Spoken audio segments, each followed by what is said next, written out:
since after she came home from AA, she always relocated her stash. What did that young nun tell us? I strained to recall the details. Evil souls go to hell, pure Catholics go to heaven, and souls destined for heaven, but in time out for reasons that are now a blur, go to purgatory.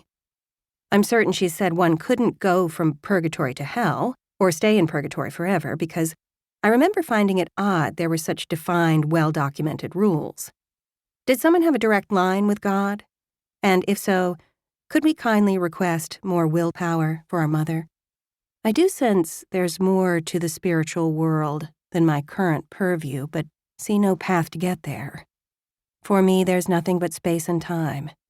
That I put myself here makes it that much more agonizing. I won't find peace until I make things right for my family. It pleases me when Rory selects a beautiful cut of veal. Brady would never fall for a vegetarian.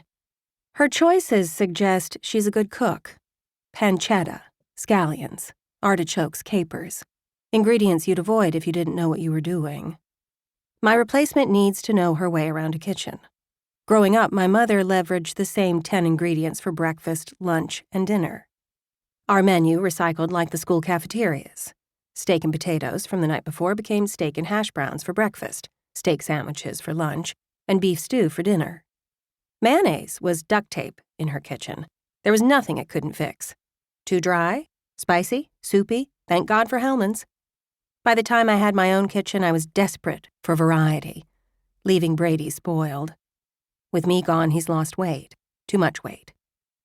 I notice it especially in his face, where his skin suddenly hangs to his cheekbones for dear life.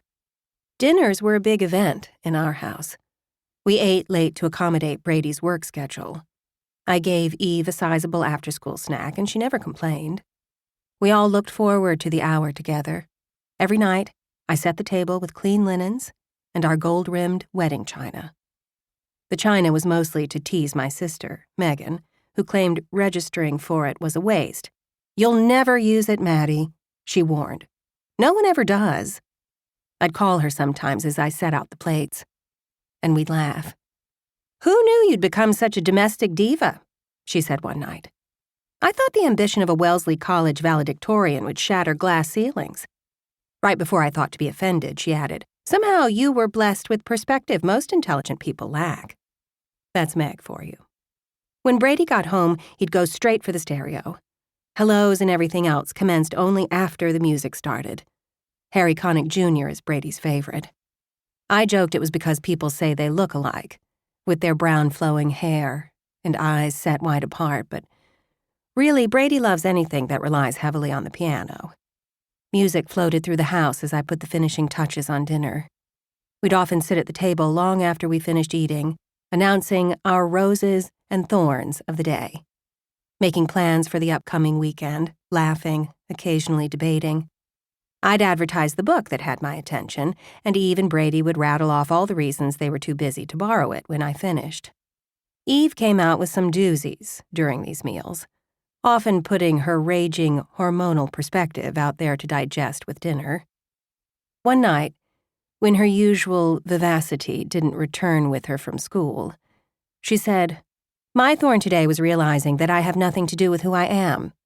I'm whatever you've made me." I choked on my wine and stared at my Freudian 13-year-old, recognizing it was a deep thought. But on a Wednesday night with no context, it was also a little over my head. A scary moment for any mother. Brady recovered more gracefully, laughing off her drama. "Whoa there. Mom and I aren't signing up for that responsibility. You own who you are."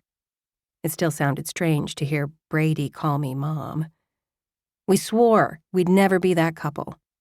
But when Eve's first word was Maddie, we abandoned our adult identities without much discussion. Eve looked down at her plate and let out a practiced sigh. "I knew you'd say something like that." "It's true, I'm predictable," Brady said. "But my parents didn't make me that way, it's who I am." Eve gave a half smile at his cleverness, and I beamed at the impressive level of communication from my highly functional family. There was always plenty to talk about then. Now our house, which used to be inviting with its oversized wooden door and broken-in welcome mat,